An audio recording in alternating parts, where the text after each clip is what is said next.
се разбира на почетокот да ви се заблагодарам за присуството. Како што најавив и како што пишува во нашата изборна програма, ние мораме сериозно да се посветиме на проектот Скопје 2014, проект кој што крајно контраверзно го доживеа не само оние што живеат во центар, туку и оние што живеат во Скопје и во Република Македонија. Сакам денеска јасно да ги презентирам на жителите на општина Центар и се разбери на пошироката јавност официјалните податоци за реализацијата на буџетот на општина Центар во изминатите 4 години, за да имаме слика како работеше општина Центар и што всушност представуваше приоритет на мојот противкандидат Тодороvić и на општинската власт. Јавноста не знае, меѓутоа според податоците, како што кажав, од реализацијата на буџетот, а тие податоци може секој граѓанин да ги провери на службениот гласник на општина Центар,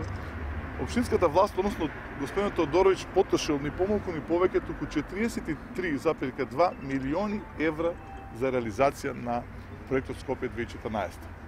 Сега, за да разбереме дали господин Тодороvić бил граначник кој што работел во служба за граѓаните или всушност бил продолжена рака на централната власт, затоа го спомнуваме податокот дека за неговите основни дејности, неговата основна работа што треба како граначник, а тоа е да биде граначник кој што ќе извршува, се разбира, улици, тротоари, фекална и атмосферска канализација, улично осветлување, за сето тоа е потрошено само 18,5 милиони евра. Значи, од една страна Скопје 2014 со 43,2 милиони евра, од друга страна основните приоритети што треба да бидат животот на граѓаните што зависи, тоа е 18,5 милиони евра. Сето укажува дека треба да се изврши на крајно сериозна ревизија, јасно го имам кажано во изборната програма, тоа е на крајна задача што ја добив од граѓаните, не само од Центар, туку Република Македонија, и затоа најавувам дека веднаш по моето стапување, односно нашето стапување на власт во општина Центар, веднаш ќе нарачаме на стручна ревизија на проектот Скопје 2014, затоа што граѓаните на Центар и на Македонија, се разбира, морат да знаат каде и на кој начин се потрошија нивните пари, затоа што сето ова е градено со средства на граѓаните на Република Македонија. Оно што мене ме зачудува е што ниту во отчетот, ниту во програмата за наредниот период на мојот противкандидат никаде не се спомнува проектот Скопје 2014. Истата политика, истата стратегија ја има и сегашниот граначник на Скопје Коце Тански, кој што исто во својот отчет збор не кажа за Скопје 2014, што значи дека стратегијата на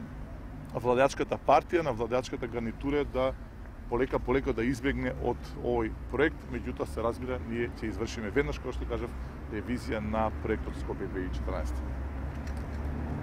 Дали има прашање? Дали знаете колку чини одржувањето на еден споменик? Вчера го слушнав податокот дека одржувањето на МНР треба да фати негде, не знам, 50, 60, 100 нешто години.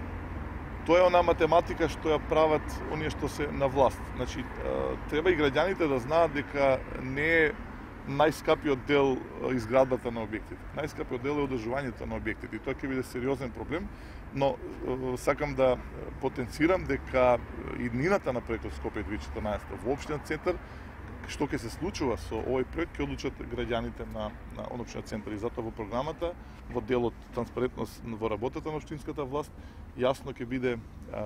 дека веднаш како што кажав по нашето доаѓање, ќе бидат прашани граѓаните во општина Центар што и како понатаму. Значи, од нив, од граѓаните исклучува ќе зависи судбината на спомениците во општина Центар, оние што се дел од проектот Скопје 2014. Благодарам.